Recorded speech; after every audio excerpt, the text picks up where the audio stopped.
คนเฮาเนาะส่วนมาก100%นั่นแหละเวลาบ่ได้ดังใจก็ว่าเป็นทุกข์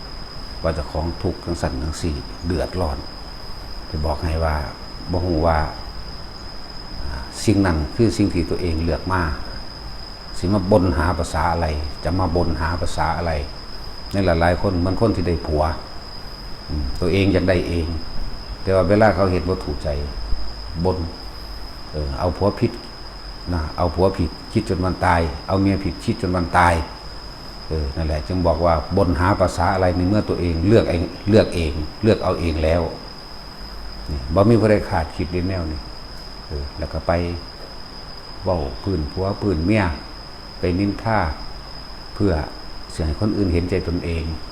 นี่คือหลายคนที่บ่รู้ในจุดนี้พร้อมตัวเองเลือกเองจะบ่นหาภาษาอะไร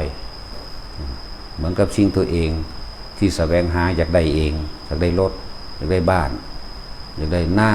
อยากได้ต่างๆสารพัดแล้วบ่ได้ดังใจมันเฮ็ดผิดใจหน้าผิดใจรถผิดใจเรื่องเล่าต่างๆก็เกิดขึ้นผิดใจก็สิมักบ่น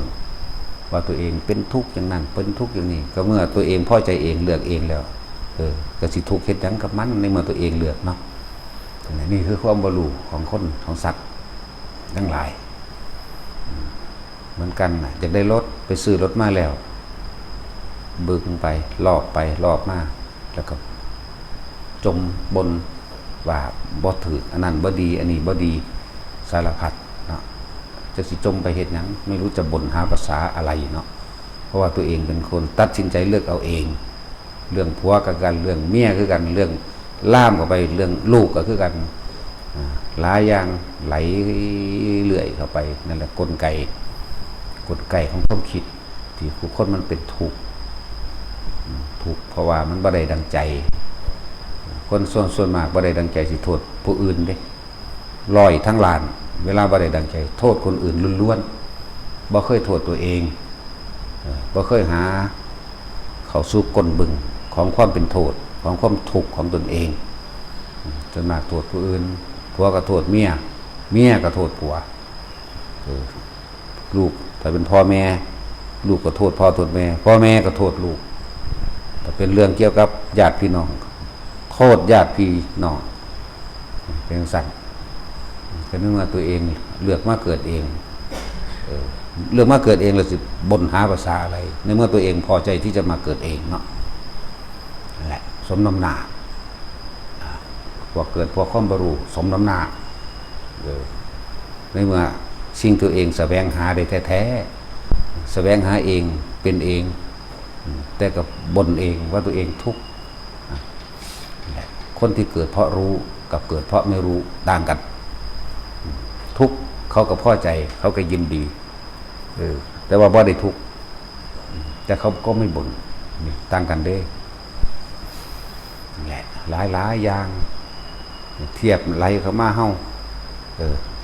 หลายคนที่จะมาอยู่ณสถานที่แห่งนี้แต่ว่ามาแล้วบ่ถูกใจจำไว้ว่าอย่าบ่นจะบ่นหาภาษาอะไรเมื่อตัวเองเลือกเองเนาะเหมือนกันมันก็มีเรื่องเล่าต่างๆคนก็แปลว่าวุ่นวายอยู่แล้วแต่ว่าตัวเองต่างหากที่วุ่นวายนำคนตัวเองต่างหากที่วุ่นวายกับคนนั่นแหละทุกสิ่งทุกอย่างแต่เฮาบ่นำเขามาคิดความผิดความถูกมันก็เกิดบ่ได้เหมือนละครั้งเวลามันดังอีหยังดังเจ้าของได้ดังหูมันมีหน้าที่ฟังเสียงซื่อๆแต่ว่าหนวกหูรำคาญตัวเองได้เป็นผู้คิดเข้ามามันรำคาญเองหนวกหูเองนะทุกอย่างต้องโทษตัวเองเด้อบ่แม่นไปโทษคนอื่นแต่ส่วนมาก100ทั้งล้านโทษคนอื่นเบิดผัวก็โทษเมียก็โทษผัวพ่อแม่ก็โทษลูกก็โทษพ่อแม่หลายแบบหลายอย่างครูก็โทษนักเรียนก็โทษครูเนาะแต่ว่าบ่เคยหันเข้ามาโทษตัวเองเอาเสียเลยนั่นแหละจึงบอกว่าตัวเองเป็นคนพอใจเลือกเองจะบ่นหาภาษาอะไรทุกสิ่งทุกอย่างตัวเองเลือกมาเกิดเองเป็นนั้นคือบอกถ้าบ่อยากถูกก็จะเกิดตัว บกันหมู่พวกก็เหมือนกันคบกันไปคบกันมากโกงกันเองที่จริงก็คือบ่ได้ดังใจนั่นแหละก็หาว่าเขาบ่ดีแต่ไปโทษเขาเฮ็ดหยังในเมื่อตัวเองเลือกคบเองหมู่พวกก็ดีเนาะสาระเลวบนทุกคนละภัยก็ดี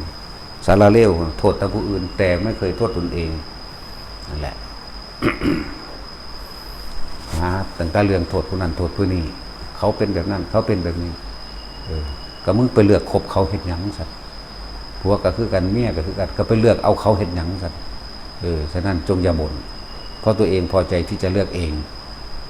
จงกอดทุกข์ไว้นั่นแหละดีใจกับมันโลดเนาะสั่นเกิดทุกอย่างเขาเป็นกับผู้กำหนดเองฉันเลือกเองเราเลือกเองกำหนดเองทุกสิ่งทุกอย่างขึ้นอยู่กับตนเองใครอยากพ้นทุกข์ก็กลับเข้ามาสู่ลมหายใจตัวเองกำหนดพยายามห้ามความคิดเจ้าของไว้อาศัยลมหายใจนี่แหละเป็นเครื่องสโลบายเป็นกุศโลบาย